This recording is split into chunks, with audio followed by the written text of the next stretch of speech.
Hi friends, welcome to కథా ప్రవాహం YouTube channel. ముందుగా ఈ వీడియోకి లైక్ చేయండి.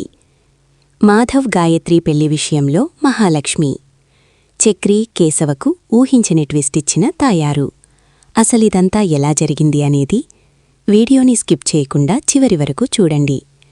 తదిరేలు రేపటి ఎపిసోడ్స్లో ఏం జరగబోతుందో ముందుగా తెలుసుకోవాలి అనుకుంటే వీడియోని లైక్ చేసి ఛానల్ని సబ్స్క్రైబ్ చేసుకుని పక్కనే ఉన్న బెల్ సింబల్లో ఆల్ పై క్లిక్ చేయండి.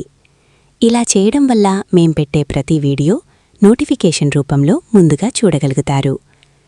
మాధవ్కు అలాగే మా గాయత్రికి పెళ్లి జరగాలని మీరు కూడా కోరుకుంటే కమెంట్లో ఎస్ అని టైప్ చేయండి.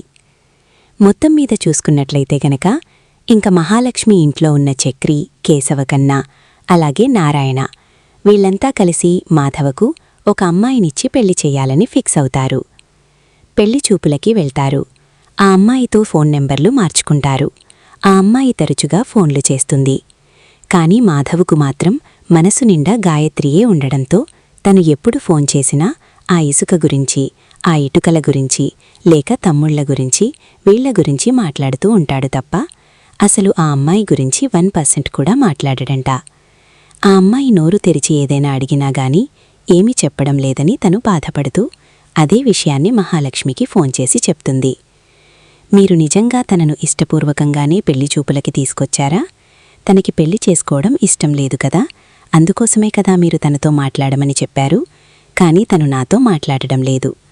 ఈ రోజుల్లో ఒక అమ్మాయిని ప్రేమించి మరొక అమ్మాయిని పెళ్లి చేసుకోవడం పెద్ద తప్పుడు విషయమేమీ కాదు. అందరి లైఫ్లో జరుగుతుంది ఇదే. అదే ట్రెండ్ కూడా.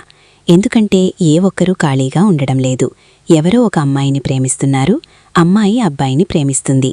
ఇదంతా పట్టించుకుంటే పెళ్ళి, లవ్ అని పట్టించుకోవడమే మానేశారు. దానికి నేను తప్పు పట్టడం లేదు. కానీ మీ అదే మాధవ్ గారు ఆ ప్రేమించిన అమ్మాయిని మర్చిపోలేకపోతున్నారు. నన్ను పెళ్లి చేసుకున్నా నాతో సరిగ్గా మాట్లాడరు. నేను మీ ఇంటికి కోడలుగా వచ్చినా ఆ గోడతోనో ఆ తలుపులతోనో మాట్లాడుకోవాలే తప్ప మాధవ్ గారు నాతో ప్రేమగా ఉండరు. నన్నుగా ఇష్టపడే వ్యక్తిని నేను కోరుకుంటాను. నాకు కొంచెం ఫ్రీ లైఫ్ దొరికితే సంతోషమని అనుకుంటాను. అయినా నేను బంగారపు షాప్లో పనిచేస్తాను. అక్కడ అన్ని బంగారపు నగలే ఉంటాయి. కస్టమర్ మనసుకు నచ్చేటట్టుగా ఒక్కటి మాత్రమే నచ్చుతుంది. అదే నా మనసుకు నచ్చేటట్టుగా కూడా నేను కోరుకోవాలి కదా అన్న ఉద్దేశంతో చెప్తున్నాను. తప్పుగా అనుకోకండి. ఈ పెళ్లి జరగదు మాధవగారు. మనసులో ఏముందో తెలుసుకోండి. కాని మీ కుటుంబం నాకు నచ్చింది. మాధవగారు కూడా చాలా మంచివారు. ఈ రోజుల్లో అలాంటి నెమ్మదైన మనిషిని నేను చూడడం ఇదే మొదటిసారి అని చెప్పి ఫోన్ పెట్టేస్తుంది ఆ అమ్మాయి. అయితే ఇంక ఏంటిది, ఎలా జరిగింది? ఈ పెళ్లి సంబంధం కూడా తుస్సనిపించింది. అసలు పెద్దకి పెళ్లి చేయడం కుదురుతుందా లేదా అని మహాలక్ష్మి ఆలోచిస్తుంది. అన్నయ్యే చేతులారా చెడగొట్టుకుంటున్నాడు అని కేశవ అనేసరికి మీ అన్నయ్య తప్పేముంది కేశవ అంటూ మహాలక్ష్మి అంటుంది. అదేంటి ఆవదినా అలా అంటున్నావు అని కన్నా అనగానే, మరి గాయత్రిని ప్రేమించిన వ్యక్తి ఇప్పుడు గాయత్రిని కాదని మరొక వ్యక్తి మరొక అమ్మాయిని తన భార్యగా స్వీకరించాలి అంటే చాలా కష్టం కదా. అందులోని గాయత్రిని ఇష్టపడింది 1-2 నెలలో కాదు, చిన్నప్పట్నుంచి ఇష్టపడ్డారు. ఇద్దరూ బావమర్దలు, ఇద్దరూ ప్రేమించుకున్నారు అని చెప్తున్నారు. అలాంటి తప్పుడు తనను కాదని వేరొక అమ్మాయిని పెళ్లి చేసుకోవాలంటే పెద్ది మాత్రం మనస్సు ఎలా అంగీకరిస్తుంది? అందుకే పెద్ది తట్టుకోలేకపోతున్నాడు అని చెప్పి ఇంక మహాలక్ష్మి కాస్త చెప్తుంది. చెప్పేసేసరికి మరిప్పుడేం చేద్దామంటావు, ఎలా ఇదంతా చెయ్యాలి అంటూ అడగడంతో ఏదో ఒకటి చెయ్యాలి వదినా. అన్నయ్యకి పెళ్లి జరగాలి.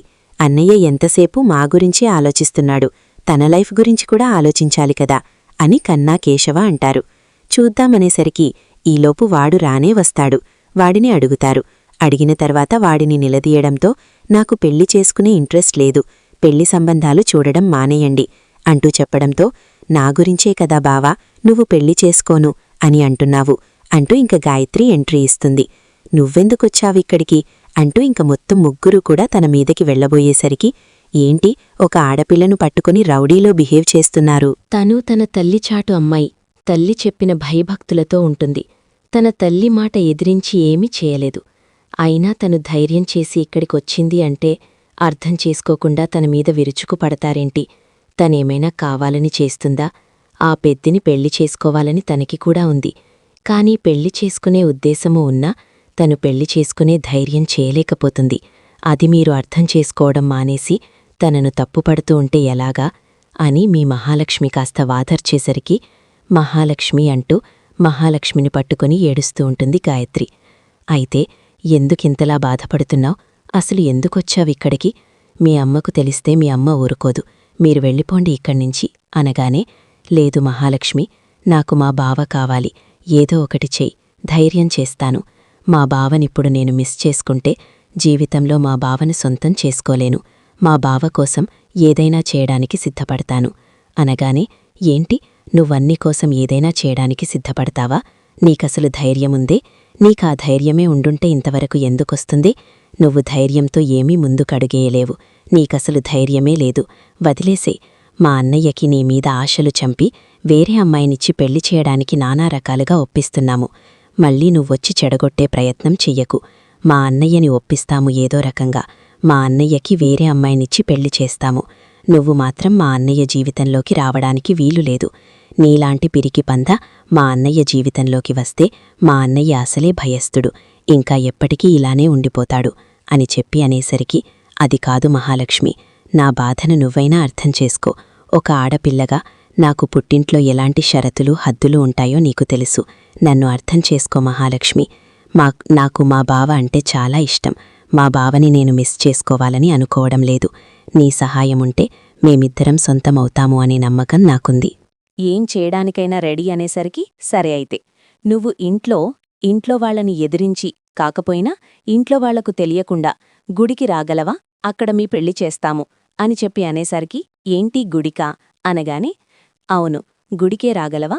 అక్కడ మీ ఇద్దరికీ పెళ్లి చేస్తాను అని చెప్పి అనేసరికి, అమ్మా మహాలక్ష్మి, ఏం చేస్తున్నావమ్మా?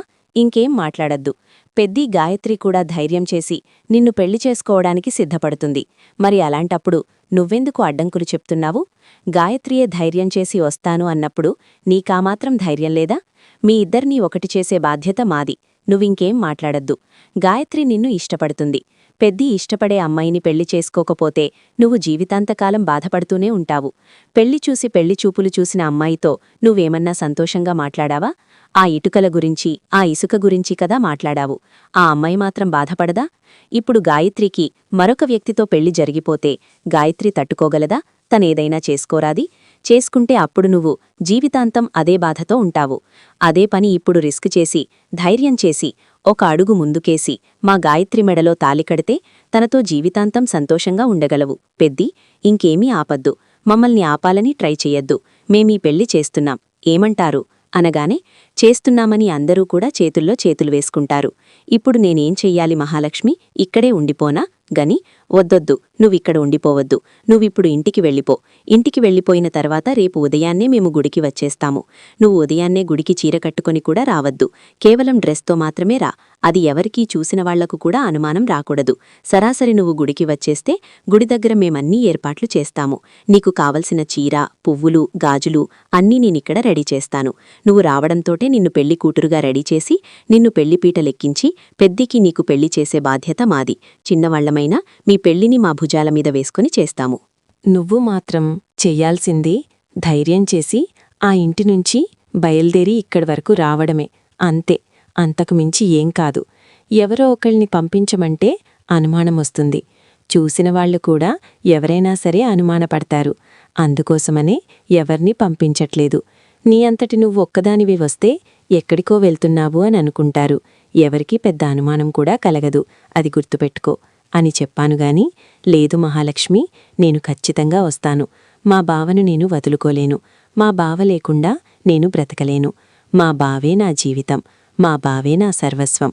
అందుకే మీ బావ గురించే రిస్క్ చేసి ఇదంతా చేస్తున్నావు కాబట్టి నువ్వివేమీ మనసులో పెట్టుకోకుండా జాగ్రత్తగా ఇంటికి వెళ్ళిపోయి ఇంకా మీ బావతో జరగబోయే పెళ్లి గురించి కలలు కంటూ ఉండు. రేపు ఉదయాన్నే మాత్రం లేచి ఎవ్వరికీ అనుమానం రాకుండా బయల్దేరి వచ్చేసి సరిపోతుంది అనేసరికి సరే అని చెప్పి ఇంకా అక్కడ్నుంచి గాయత్రిని పంపించేస్తారు. అమ్మా మహాలక్ష్మి, తొందరపాటు నిర్ణయం తీసుకున్నావేమో అమ్మా అని చెప్పా ఇంకా మాధవ అనగానే, లేదు పెద్ది, తొందరపాటు నిర్ణయం ఏమీ లేదు. మీ ఇద్దరినీ ఒకటి చేసే బాధ్యత మాది అని మేము మా భుజాల మీద వేసుకున్నాం కదా. మీరు నిశ్చింతగా ఉండండి అనేసరికి కోడలు అనుకుంటుందనుకోనంటే, ఖచ్చితంగా చేసి తీరుతుందిరా పెద్దోడా, నువ్వెళ్ళి ప్రశాంతంగా పడుకో.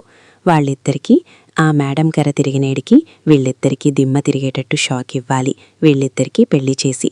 గాయత్రి ధైర్యం చేస్తుంది కాబట్టి ఎలాంటి ఇబ్బంది లేదు అని ఇంకా అందరూ కూడా చాలా రిలాక్స్ అవుతారు. రిలాక్స్ అయ్యేసరికి ఇంకా గాయత్రి ఇంటికొచ్చేస్తుంది. ఎక్కడికి వెళ్ళావే అనగాని పక్కింటి పద్మదక్కలింటికి వెళ్ళాను అనేసరికి, నువ్వింట్లో నుంచి బయటికి అడుగుపెట్టడానికి వీలులేదు అని చెప్పాను కదా అంటూ ఇంక కోపంతో గసిరేసరికి, ఇంట్లో నుంచి అడుగుపెట్టకుండా నేనింట్లోనే బందీగా ఉండిపోవాలా? నన్ను చంపేసేయమ్మా, నా ప్రాణాలు తీసేస్తే నా శవం ఎటూ కదలదు కదా. నేనైతే మనిషిని, ఇంట్లోనే బందీగా ఉండలేను. లేదా జైల్లో పెట్టేసి, అప్పుడే ఏ ఇబ్బంది ఉండదు. నువ్వు చెప్పిన మాటల్లా నింటున్నాను కదా అని నన్ను బానిసను చేసి ఒక బానిసలా ఆడుకోవాలని చూస్తున్నావు. నేను మాత్రం అలా ఎప్పటికీ ఉండలేనమ్మా. దయచేసి నన్ను అర్థం చేసుకో. నువ్వు నన్ను ఇబ్బంది పెట్టాలని చూడద్దు అని కోపంగా గదిలోకి వెళ్ళిపోతుంది. ఏంటీ గొడవ అనగానే, పక్కింటికి వెళ్ళిందంటండి అని చెప్పి అనేసరికి, పక్కింటికే కదా వెళ్ళింది, ఎందుకు దాన్నంత రాద్ధాంతం చేస్తావు? అదేమైనా మనసు మార్చుకుని ఇంట్లోంచి వెళ్ళిపోవాలి అని అనుకుంటే అప్పుడు నువ్వేం చేయగలవు? అందుకే నోరు మూసుకుని ఊరుకో అని గాయత్రిని తిట్టిన తాయారినైతే పురుషోత్తం తిడతాడు. తిట్టిన తర్వాత సర్లే అని రాత్రికి అందరూ భోజనాలు చేస్తుంటే గాయత్రి వచ్చి గబగబా తినేస్తుంది. తినేసి వెళ్ళి పడుకుంటుంది.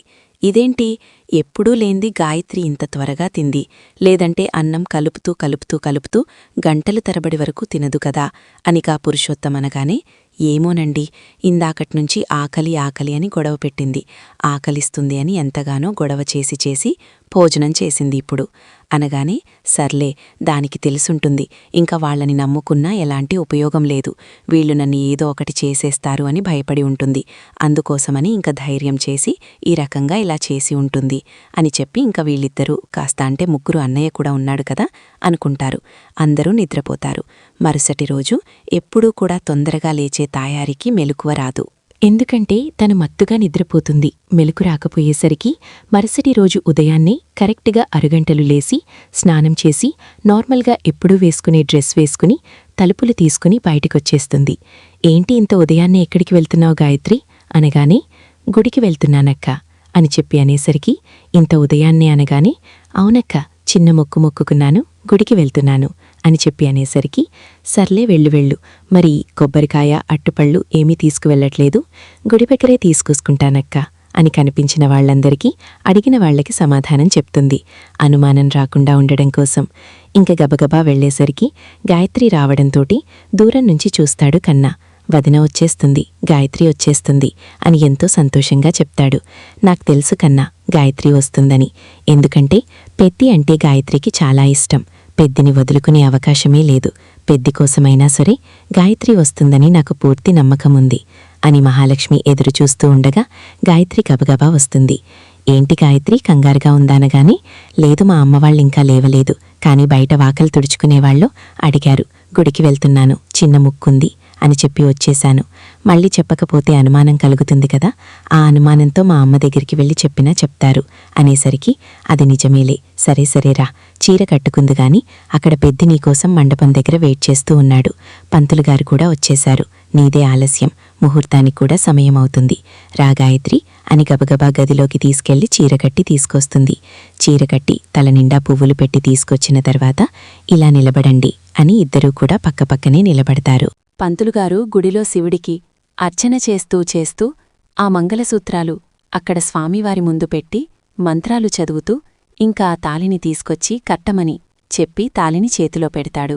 కట్టేసరికి కట్టమనగానే ఆలోచిస్తూ ఉంటాడు మాధవ ఆలోచించేసరికి, ఏంటిబో బావా, ఇంకా ఆలోచిస్తున్నావ్ అనగానే, చేస్తుంది తప్పు అన్నాకనిపిస్తుందే అని చెప్పి మాధవ అంటాడు.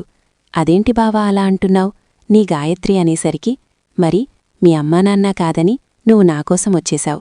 మీ అమ్మ అసలే మామూలుది కాదు, ఏదైనా సరే శాపనార్థాలు పెడుతుంది. కూతురని కూడా చూడకుండా శాపనార్థాలు పెట్టే మనిషి మీ అమ్మ. ఇప్పుడు నువ్వు పెళ్లి చేసుకున్నది నన్ను అన్న విషయం తెలిస్తే మీ అమ్మ ఊరుకుంటుంది అనగానే, తెలిసినప్పుడు కదా, తెలిసేంతవరకు మన పెళ్ళవ్వకుండా ఉంటుందా? అయినా నేను నిన్నిష్టపడ్డాను బావా, నువ్వు లేకపోతే నాకు జీవితం లేదు, నువ్వే నా జీవితం. నిన్ను వదులుకొని నేను మరొకరిని పెళ్లి చేసుకొని సంతోషంగా ఉండలేను బావా. నా బాధను అర్థం చేసుకో, నన్నిబ్బంది పెట్టొద్దు అని చెప్పి గాయత్రి అనేసరికి, ఏంటి పెద్ది, ఇంతవరకు వచ్చాక ఇంకా ఆలోచిస్తావేంటి అంటూ మహాలక్ష్మి అంటుంది. ఏంటన్నయ్యా, తాళి కట్టన్నయ్యా, గేరా ఫుల్ బాట్లు, తాళి కట్టవే, ఎంతసేపు నా కోడలు అలా నిలబడి ఉండాలి, తాళి కట్టు అని చెప్పి అనగానే సరే అని తాళి కడుకోండేసరికి ఈలోపు గాయత్రి ఇంట్లో కనిపించట్లేదని బయటికొచ్చి చూసేసరికి, ఏంటక్కా, ఏం చూస్తున్నావ్ అనగానే గాయత్రి ఇంట్లో లేదే అనేసరికి, గుడి దగ్గరికి వెళ్ళింది కదా, గుడి దగ్గరికి. అవును, ఏదో మొక్కుందని చెప్పి హడావిడిగా వెళ్ళింది. పువ్వులు లేవు, పువ్వులేవే, అట్టుపల్లేవి, కొబ్బరికాయ ఏది అని అడిగాను. దారిలో గుడి దగ్గర కొనుక్కుంటానక్కా అంటూ హడావిడిగా వెళ్ళింది అనగానే, ఏ గుడి సైడు అనగానే, అదే మన వీధి, మన ఊరి చివరన శివాలయం ఉంది కదా, శివాలయం దగ్గరికే వెళ్ళింది అక్క అని చెప్పి తను సమాధానం చెప్పిన ప్రతి ఒక్కళ్ళు చెప్పేసేసరికి, ఇది ఇంత ఉదయాన్నే వెళ్ళింది అంటే నా కొంపముంచే పనేదో చేస్తున్నట్టుంది. వెంటనే దీన్ని ఆపాలి అని గబగబా పరుగులు పెట్టుకుంటూ వెళ్తుంది. కరెక్ట్గా పంతులుగారు తాళి కట్టమన్నా కట్టు అని అనేసరికి తాళి కట్టడానికి సిద్ధపడిపోతాడు. ఇంకా మాధవైతే తాళి కట్టడానికి మాధవ అలా సిద్ధపడేసరికి ఆగరా అంటూ గట్టిగట్టిగా కేకలు వేసుకుంటూ పరుగున వచ్చేస్తూ ఉంటుంది తాయారు. వచ్చేసేసరికి, పెద్ది, తొందరగా తాలికట్టు పెద్ది, ఆలస్యం చెయ్యొద్దు పెద్ది, వచ్చేస్తున్నారు, తాలికట్టు పెద్ది, ఆ 3 ముళ్ళు పడిపోతే ఇంక ఎలాంటి ఇబ్బంది ఉండదు, మిమ్మల్నెవరూ విడదీయరు, పెద్ది, తొందరగా తాలికట్టు పెద్ది అంటూ మాట్లాడేసరికి సరేనని ఇంక గబగబా అయ్యా తాలికట్టు అన్నయ్య అని అందరూ కూడా ఫోర్స్ చేస్తూ ఉంటారు. ఇదేమో మెట్లమించి పరుగులు పెట్టుకుంటూ కేకలు వేసుకుంటూ వస్తుంది. అంటే ఇది గుడి లోపలికి ఉండడంతో కేకలు వేసుకుంటూ దగ్గరికి వచ్చేసరికి 3 ముళ్ళు వేసేస్తాడు. వేసేయడంతోటే ఇంకా ఆ చేతిని ఇలా పక్కకు తప్పించేసరికి దాని గుండెలమీద, అంటే గాయత్రి గుండెలమీద తాలి కనిపిస్తుంది. నా కూతురు జీవితాన్ని నాశనం చేశావు కదరా అంటూ కొట్టబోయేసరికి చెయ్యి పట్టుకుంటుంది గాయత్రి. నా భర్త ఒంటిమీద ఒక్క దెబ్బ పడినా నేనస్సలు ఊరుకోను. అసలు నా భర్త ఒంటిమీద చెయ్యి వేయవలసిన అవసరమేంటి? నా భర్త ఏం తప్పు చేశాడో అనగానే, క్షణకాలం క్రితం వరకు వాడెవడో నీ భావం మాత్రమే, ఇప్పుడే కదా తాలి కట్టాడో, ఈ మాత్రం దానికే మొగుడైపోయాడా నా భర్త అని నేనెప్పుడో చిన్నప్పుడే ఫిక్స్ అయ్యాను. ఇప్పుడు 3 ముళ్ల బంధంతో మేమిద్దరం ఒకటయ్యాము. నా భర్త జోలికి వస్తే మాత్రం అస్సలు ఊరుకోను అంటూ చాలా గట్టిగానే మాట్లాడుతుంది గాయత్రి. అయితే మాట్లాడేసరికి, ఏంటే ఇదంతా, నువ్వే చేశావు కదా, నా కూతురు జీవితాన్ని నాశనం చేశావు కదా అంటూ ఇంకా మహాలక్ష్మి మీదికి చెయ్యెట్టడంతో మహాలక్ష్మి చెయ్యి పట్టుకుంటుంది. ఏంటి, ఎంతమందిని ఎవరినైనా కొట్టేస్తారా? నేను మీ కూతురు జీవితాన్ని నాశనం చేయలేదు. మీరే మీ కూతురు జీవితాన్ని నాశనం చేస్తుంటే నేను అడ్డుపడి పెద్దికి గాయత్రికి పెళ్లి జరిపించాను. గాయత్రి పెద్దితో ఉంటేనే సంతోషంగా ఉంటుంది. అది మీరు అర్థం చేసుకోకుండా మూర్ఖత్వంతో మీ కూతురు జీవితాన్ని నాశనం చెయ్యాలని చూస్తారేంటి? ఇప్పటికైనా మించిపోయిందేమీ లేదు. వాళ్ల నెత్తిమీద 4 అక్షింతలు వేసి ఆశీర్వదించండి. అంతకు మించిన సంతోషం వాళ్లకేమీ కలగదు అనగానే, ఇది నా కూతురైతే కదే సంతోషించా.